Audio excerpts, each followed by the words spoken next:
Howdy folks, welcome back to another episode of Mingles with Jingles. I hope you like the new intro, because I ain't changing it. And I wasn't sure I was actually going to be able to get a video up today. I was at Combat South all weekend for In Country, their 11th annual Vietnam reenactment. And I didn't make any promises about getting the video up on Monday because I knew I was going to be busy all weekend, and I was anticipating live streaming World of Tanks tonight with Circumflexes, but of course he's away on vacation in Sweden, so I didn't actually have the time to put a video up. First thing I wanted to do, I'm not finished pimping the Chieftain. Those of you who watched last week's Mingles with Jingles will know that the Chieftain helped me out with some historical errors and inaccuracies that I reported on in the previous week's Mingles with Jingles, and as a thank you for him I pimped out his YouTube channel. Well, I'm not done pimping him out yet.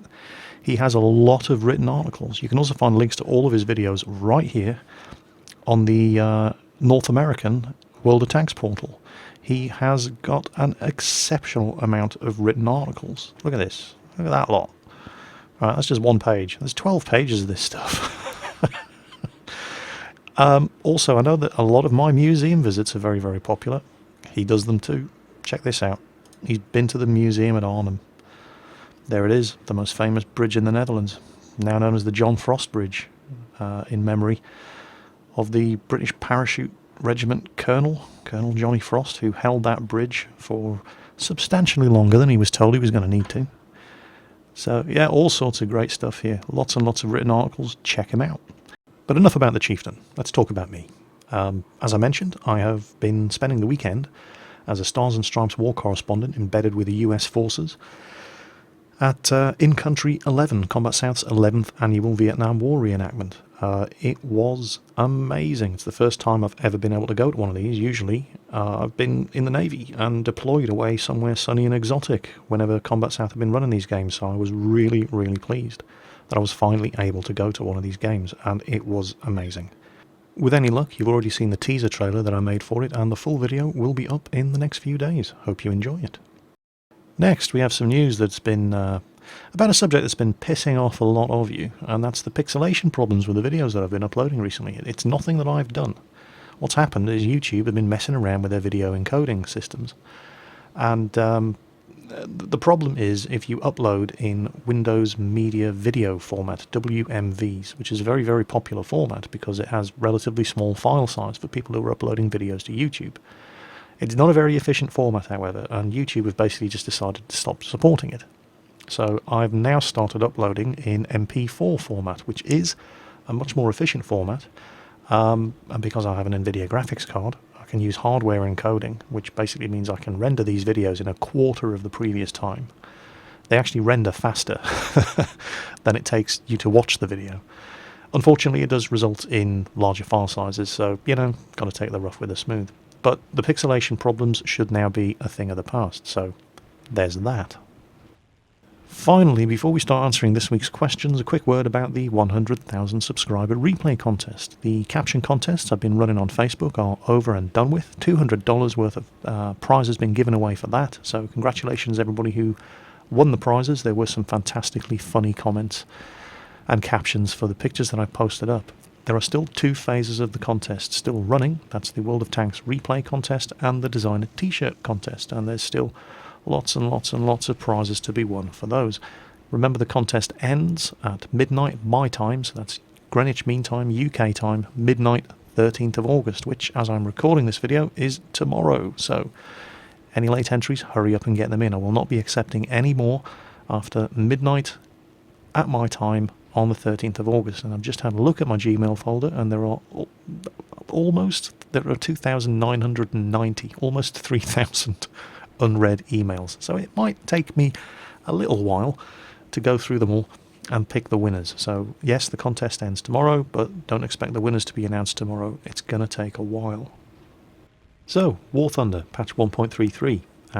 It's out, and the natives are restless about some of the changes to not so much the game economy, but the things that are purchasable with gold. Now, a lot of people are complaining that you can now unlock all of the skins in the game for gold. And I personally don't have a single problem with that. If you want to spend real money making your aircraft look pretty, which doesn't give you a single advantage whatsoever over any other aircraft in the game, then, it's your money, do what you want with it. I can appreciate why people are getting upset about it, because having a different skin on your aircraft was a measure of the experience that you had on that aircraft. It was a way of saying, check me out, I've shot down 50 aircraft in my Spitfire because I have unlocked this skin for it. So, yeah, I see where the complaints are coming from, but it isn't really a game breaker. Generally speaking, in the past, if you saw somebody flying a Mark 1A Mustang with the Princess Elizabeth skin on it, for example, that was an indication that this fella probably knew what he was doing. But now it could be somebody who's only had the game for a day and has basically just bought the Mustang as a premium aircraft with gold, spent a bit more cash to put a fancy skin on it, and doesn't have a clue what he's doing. So, yeah, in-game you are unable to really judge initially how dangerous an opponent is just by looking at his aircraft anymore. But you had to get pretty close to be able to tell what kind of skin the guy was using in the first place, so not a game breaker. Of slightly more concern is the fact that you are now able to purchase upgrades for your aircraft with gold, instead of simply grinding them out with aircraft experience the way they were done in the past. And they've introduced a whole range of new upgrades for your aircraft. That part of the patch I think is fantastic. For those of you who don't play War Thunder, they've basically introduced a system very similar to the tank upgrade system in World of Tanks. And it's great, it's fantastic. And for those of us who have been playing a long time, we've already unlocked the majority of those upgrades on a lot of our aircraft. However, and this is where the complaints come in, anybody new to the game can completely upgrade their aircraft just by spending a lot of money on it. And that's what's upset a lot of people. Now, it's not quite as bad as you might initially think. You can't just unlock your way up the tech tree to tier 10 by throwing money at the game. But what you can do is completely skip the stock aircraft grind, if you like. To put it into a sort of World of Tanks perspective, which uses a similar upgrade system, those of you who have driven a stock VK3001P German Tier 6 medium tank will know exactly what I'm talking about. It's one of the worst stock grinds in the game. It's bloody awful when you first unlock it, and it's not that much better when it's fully upgraded.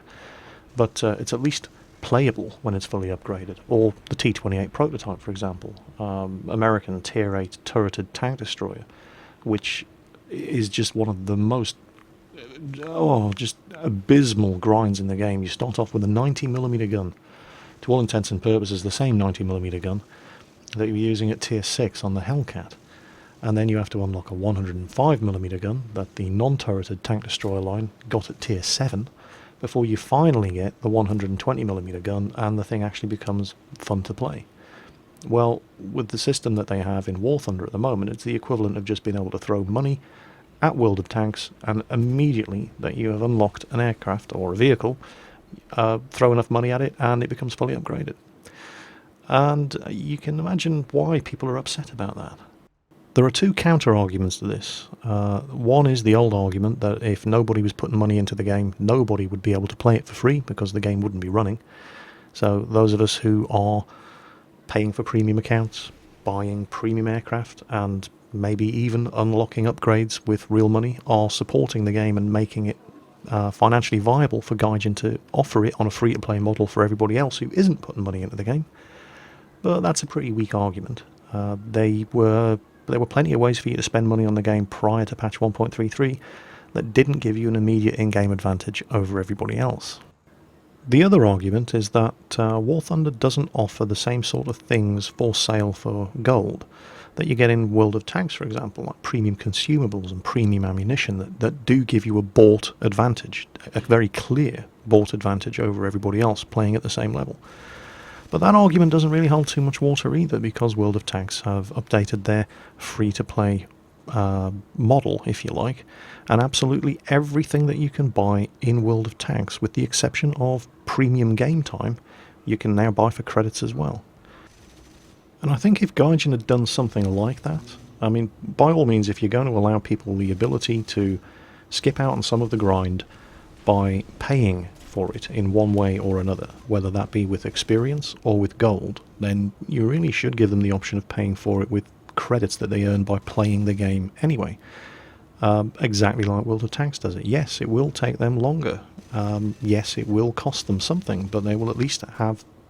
They won't be able to complain that it's only people who are paying real money who are getting these things faster.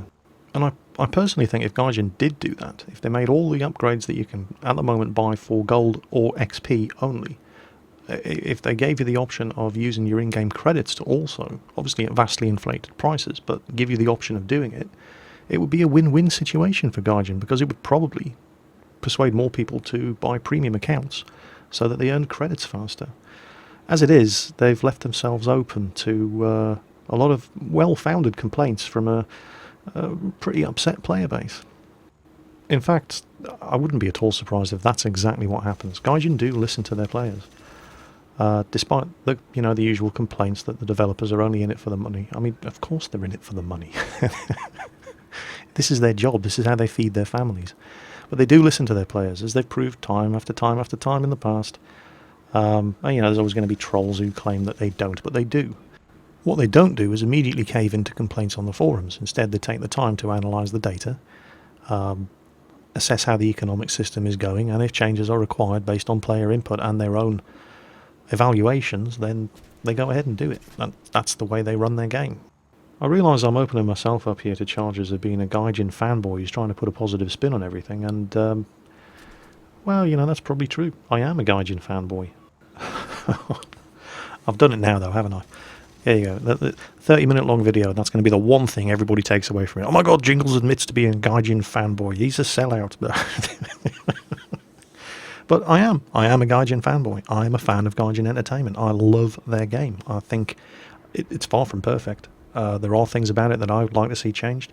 I would never have introduced gold for equipment upgrades, but I'm prepared to give them the benefit of the doubt and see where they go with it.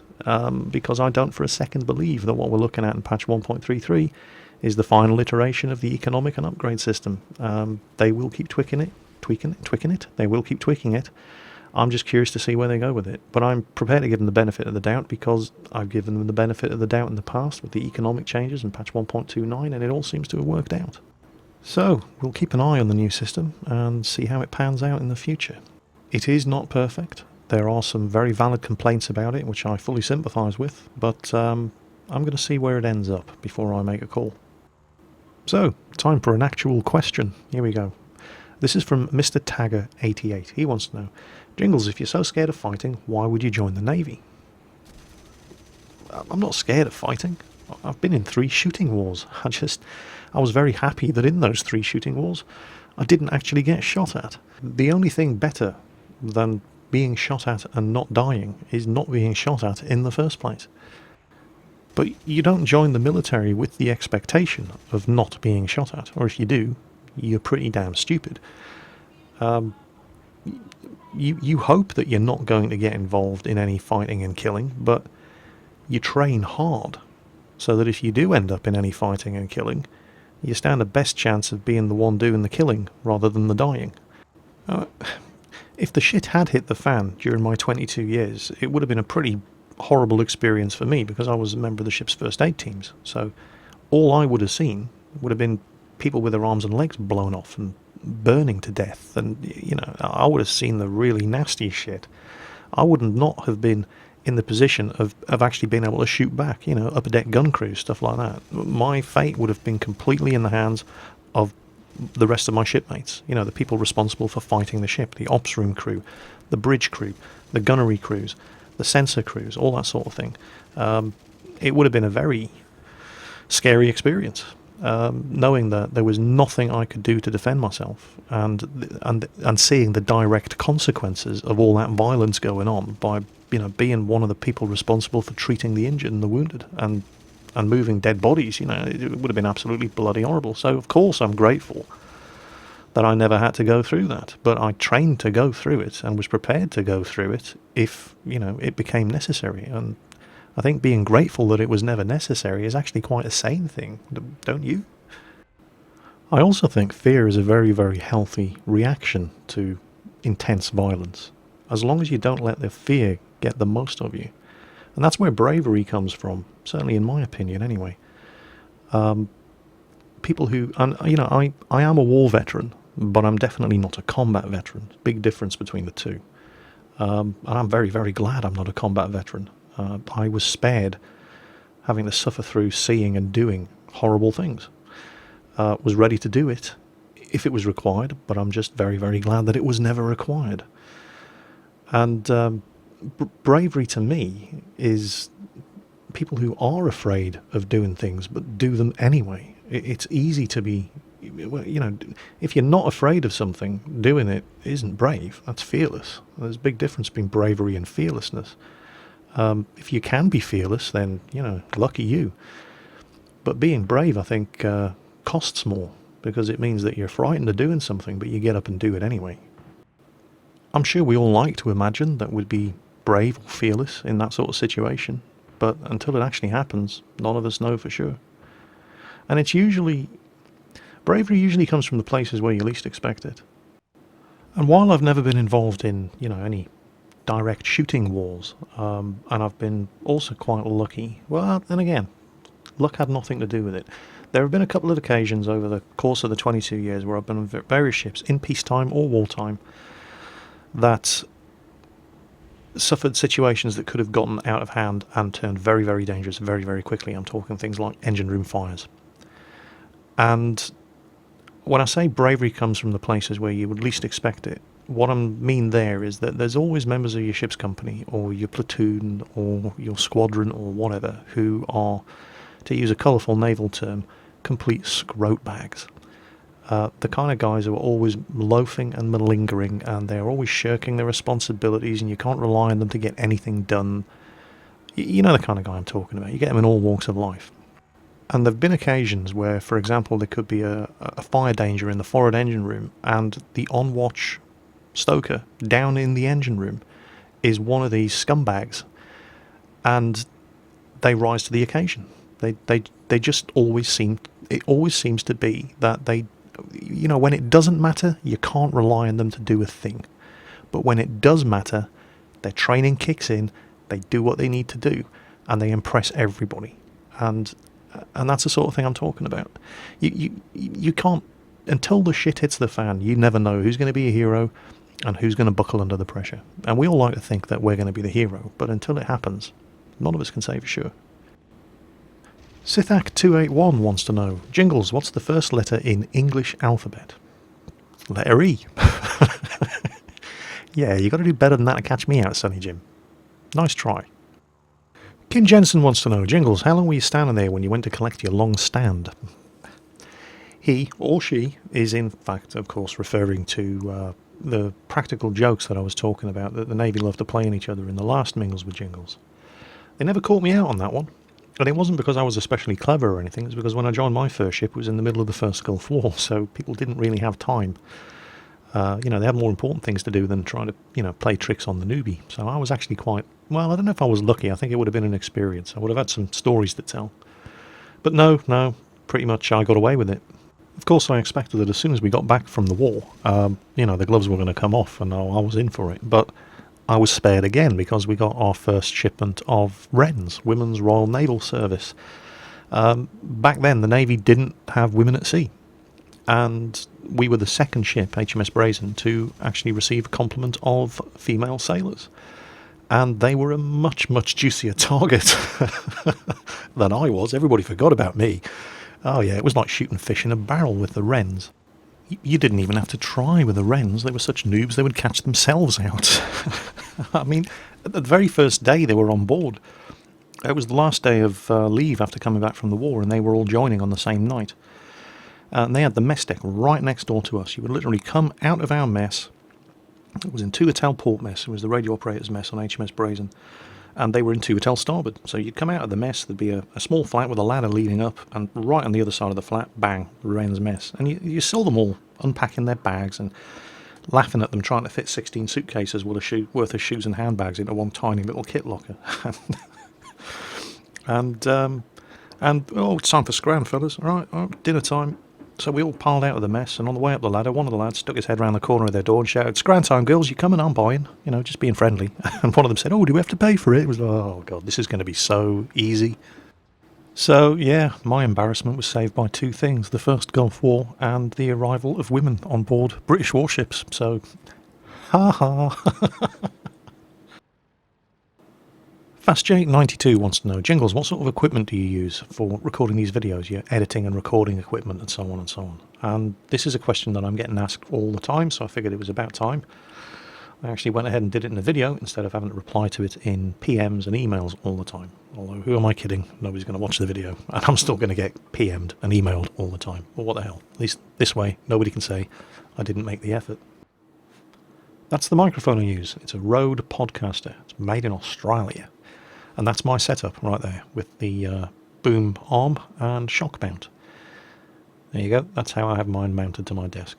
Now, this is an expensive piece of kit. It's broadcast quality USB microphone. If you want to know how much one of them is going to cost, there you go, £158.92. So that's about, I don't know, $200. So, yeah, it's not cheap. However, it was worth it. If you have a look at some of my earlier videos, the sound quality is bloody awful. And it wasn't so much the quality of the sound, it was the volume. I could not boost my volume with the original headset microphone that I was using. I could have probably forked out for some sort of audio mixing software, but I thought, you know what, if I'm going to do it, let's do it properly. That's what I bought, a Rode Podcaster. So great microphone, really, really good. Probably the best investment as far as my recording and editing setup is concerned. Probably the best investment I've made. Now, as for the editing, for recording video, I use Bandicam. Here's their website. This will cost you £26.50 if you buy it in the UK. Although you can use the free trial version, which will allow you to record up to 10 minutes of video, and it will be watermarked. It'll have www.bandicam.com at the top. Again, if you have a look at my earliest videos, you will see that none of them are more than 10 minutes long, and they all have the Bandicam watermark on them. And it works fine. That's it. That's the only limit to the functionality. It works exactly the same as the full price version, and the full price isn't that expensive. As I say, there's the price there. £26.50. And I thought, screw it, if I'm going to be using it all the time, I may as well pay for it. And I haven't regretted it. Bandicam does come with a bit of system overhead, however, because it compresses the video as it records. So you end up with very, very small video files. But it does take a bit of a toll on your system. So particularly if you're recording World of Tanks, because World of Tanks doesn't support multi-core processors, so it puts a bit of a strain on your CPU. So if you're getting dodgy frame rates in World of Tanks anyway, you probably don't want to be using Bandicam. You should go with something like DxTory or Fraps or whatever. But if you're definitely on a budget and you want something free that works and works well, Bandicam, definitely. As for recording software, oh no, that is my recording software. For my editing software, I use Cyberlink Power Director. And here it is. In fact, here I am in the process of recording this very video, or editing this very video, and technically recording it as well, since, oh, you know what I mean. So yeah, here it is, Cyberlink Power Director. Alternatives to Cyberlink Power Director, everybody recommends Sony Vegas. I just chose Power Director because it looked more like the sort of thing I was after than Vegas did. It just looked easier to use. It certainly does the trick. You've got all sorts of things here. Here's the various different video files that have gone into making up this video. Here are the capture files from my recording on the microphone, and so on and so on. Here's your effects room. There's your picture-in-picture room, and then various different particle effects that you can add. There's the text effects. There are the fades, all sorts of different fades available, and so on and so on. Transitions, recording levels. You can record directly, as you can see me speaking. The old input level is going up here. So you can record directly and input your audio over your video in Power Director. And then you've got your chapter room, which I've never used, and the subtitle room, which I have never used. So yeah, there you go. Power Director. You don't have to use it. Absolutely don't have to use it.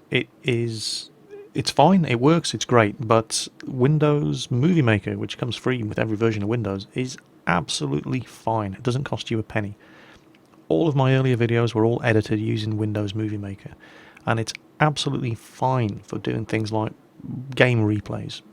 If you're a starting YouTuber, definitely, there's no need to spend money on something like this. This cost about £50, I think. But again, I thought, you know, I'm doing this sort of professionally now. I may as well start being professional about it. And I went out and spent money on software. But you don't have to do it. Free version of Bandicam, free Windows Movie Maker, which ships with Windows, and you can produce very professional, very good-looking results. So that's my recording, editing, and no, that's it. There is no third. That's my recording, both my sound recording and my video recording, and my editing process, as you can see, happening live and direct right in front of you. Oh, before I forget, because this is another question that I keep getting asked, they want to know people often want to know what settings I use to encode my videos. Okay, here we go. And it's actually quite appropriate that I answer this question now because of the pixellation bug on YouTube that I've recently discovered the solution to. What I used to do, here you can see the different file formats that Cyberlink Power Director allows you to export to. I used to do WMVs because it just seemed... Well, you know what, I have no idea why I did WMVs. Can't think of a reason, but this is what I used to do. There you go, various different formats. So Video 9 Full HD, 1920 by 1080, 25p, 10 megabit per second. Give it a file name, hit start. You can watch a preview of the video during production if you wish. I'm now using MPEG-4s, and this is actually working out a lot faster. Certainly in the editing and rendering process. What settings? Slightly higher quality. Excuse me. MPEG-4, 1920 by 1080. Again, 25p, but this time with 13 megabits per second.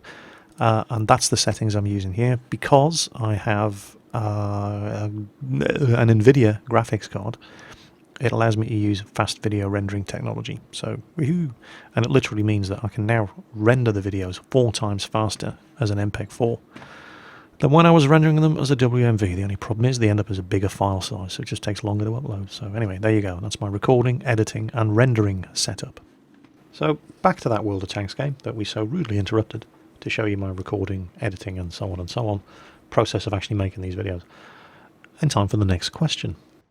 Next question comes from Indiana Johnny, and this is a popular question lately.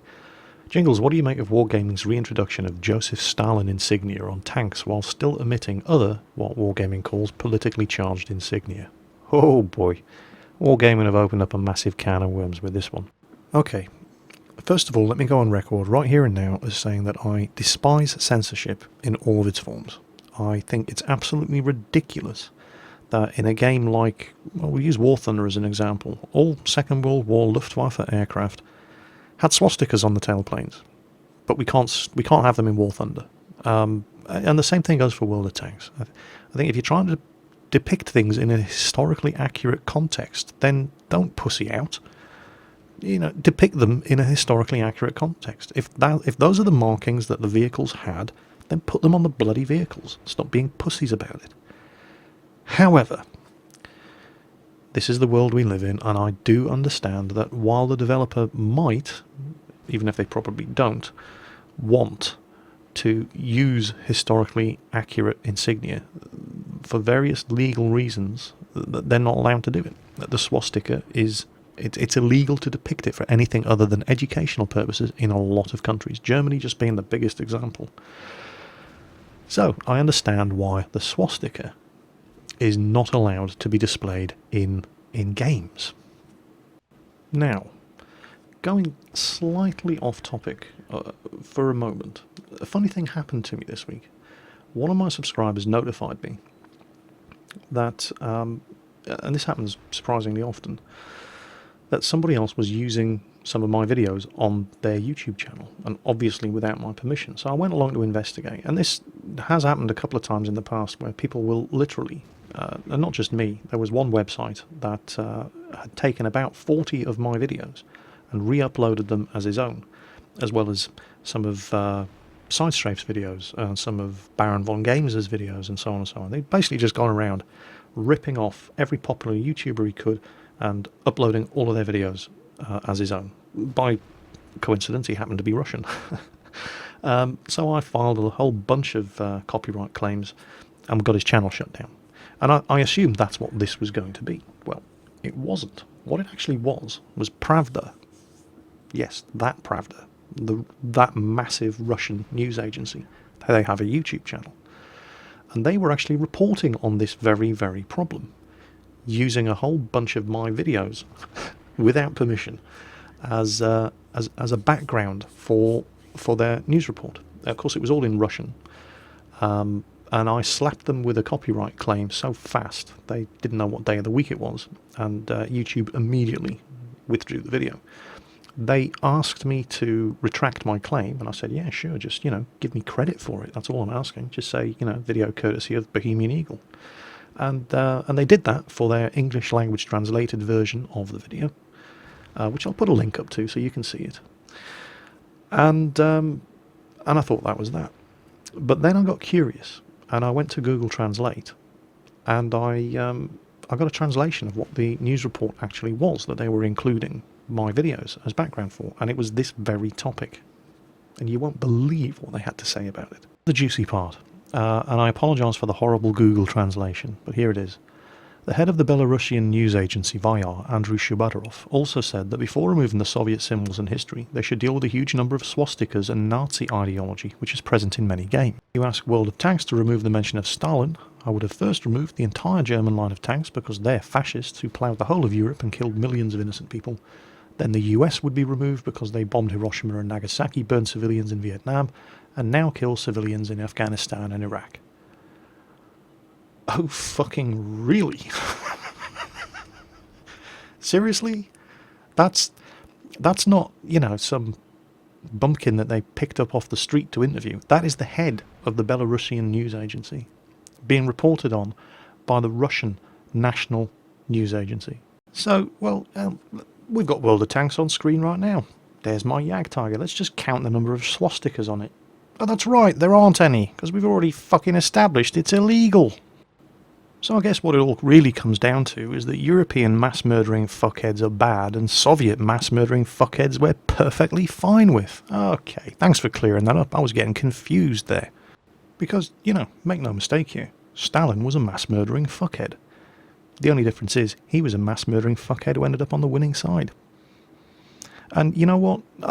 As I've already said, I don't care if they've got for Stalin on the side of tanks that you can put in the game, because they had those on the side of Soviet tanks in the Second World War, and I'm all for historical accuracy.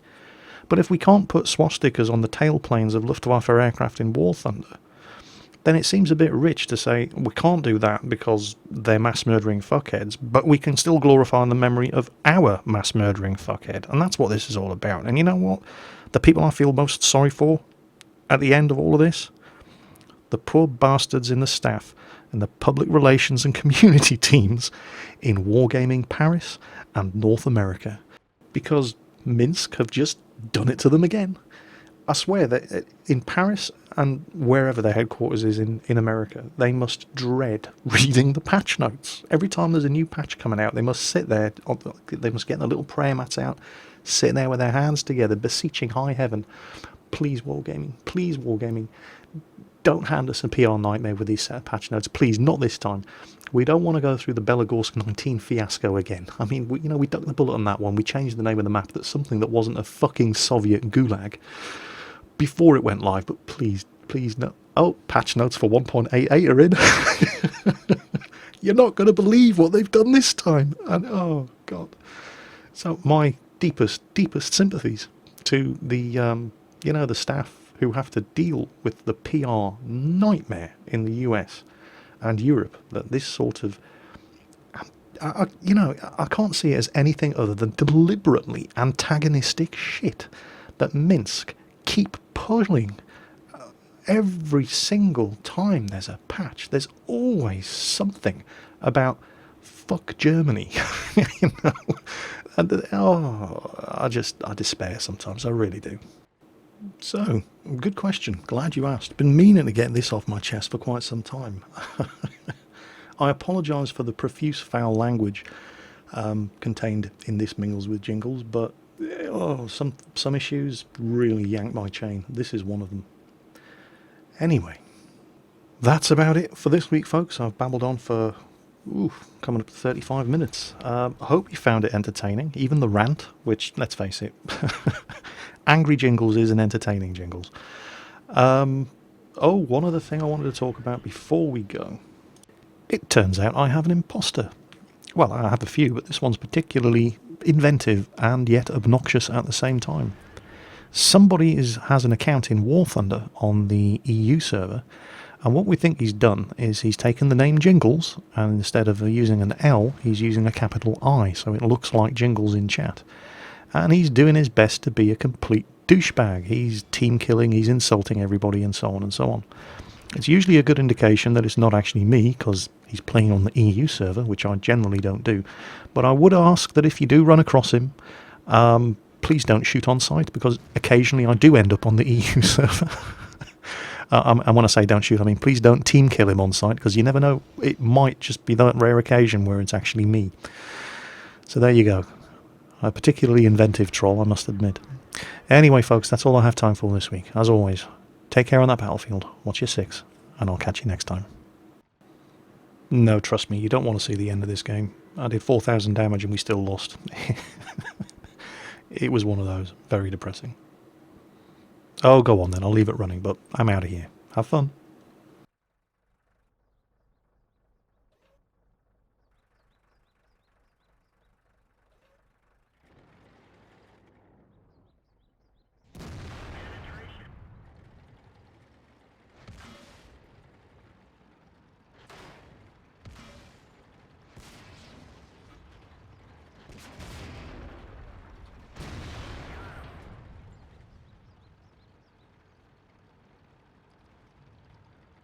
The track is damaged. Our radio man is hit. Radio range has dropped.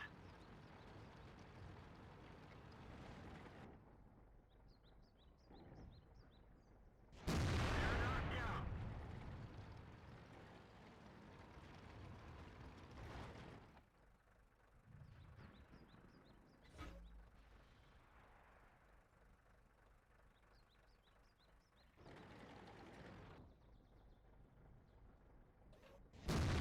Enemy armor is hit.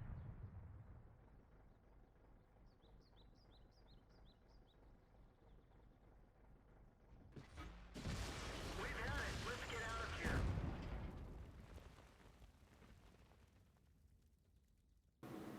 That's it, I'm dead. Go on, shoo, go and read a book or something. See you next week, folks.